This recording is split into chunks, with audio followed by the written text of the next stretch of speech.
Hey there, culinary comrades. Ever cracked open your crisper drawer and recoiled in horror? You know, that moment when you realize your crisp romaine has morphed into something resembling swamp matter? Yeah, we've all been there. Food spoilage. It's the unwelcome guest at life's party. But here's the thing. It's not just about aesthetics, it's about safety. We're talking microscopic mayhem that can turn a tasty treat into a one-way ticket to Unwellville. But fear not, intrepid eaters. We're diving deep into the science of food preservation, arming ourselves with 5 foolproof strategies to keep those culinary nightmares at bay.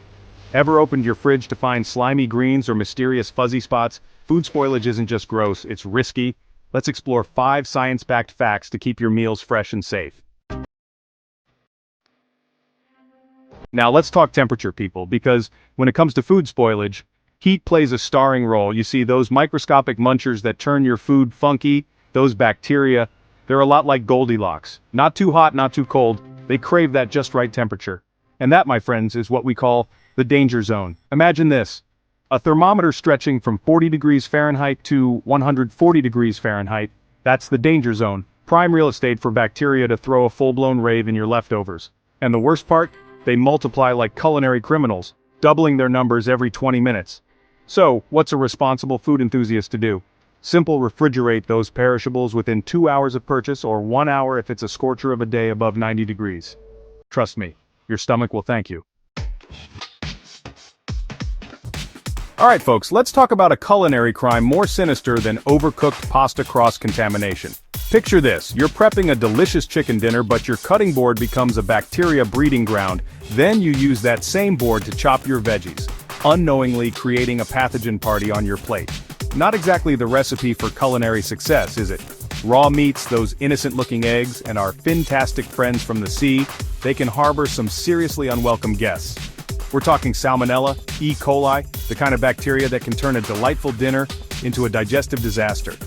So here's the game plan.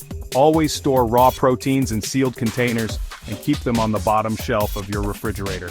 That way, any accidental drips won't contaminate your ready-to-eat foods.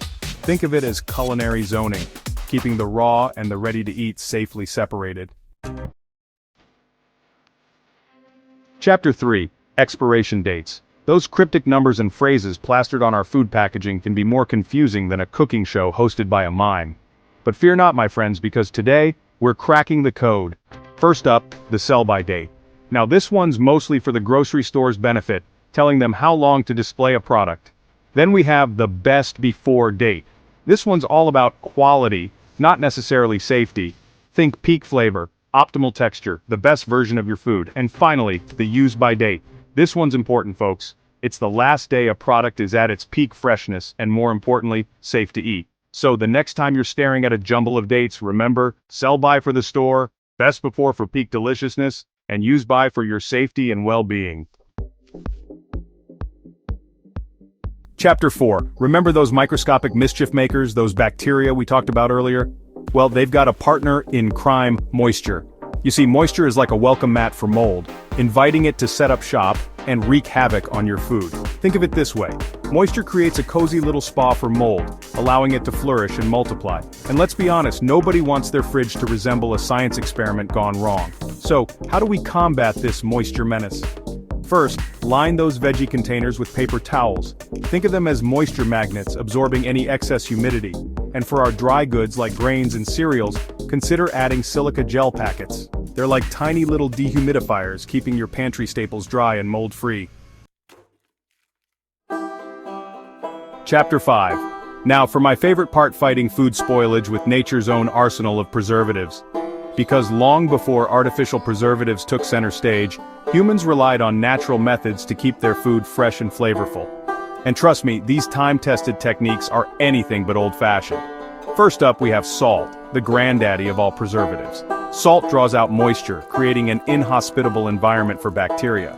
Then there's sugar, which acts as a natural humectant, drawing moisture from the air and preventing microbial growth. Vinegar, with its acidic superpowers, inhibits bacterial growth and adds a tangy kick to your dishes. And let's not forget about herbs and spices: rosemary, thyme, oregano. They're not just flavor enhancers, they're also potent antimicrobial agents. So embrace the power of nature and incorporate these natural preservatives into your culinary creations. So there you have it, folks. 5 science-backed strategies to keep your food fresh, flavorful, and safe. Remember, temperature control is key, so keep those perishables chilled. Practice safe food handling to avoid cross-contamination and those unwanted foodborne illnesses. Decipher those expiration dates like a culinary detective. Combat moisture to keep mold at bay. And embrace the power of nature's preservatives. Stay savvy with storage, temperature, and nature's tricks. Hit like if you learned something and subscribe for more. Share your anti-rot tips below.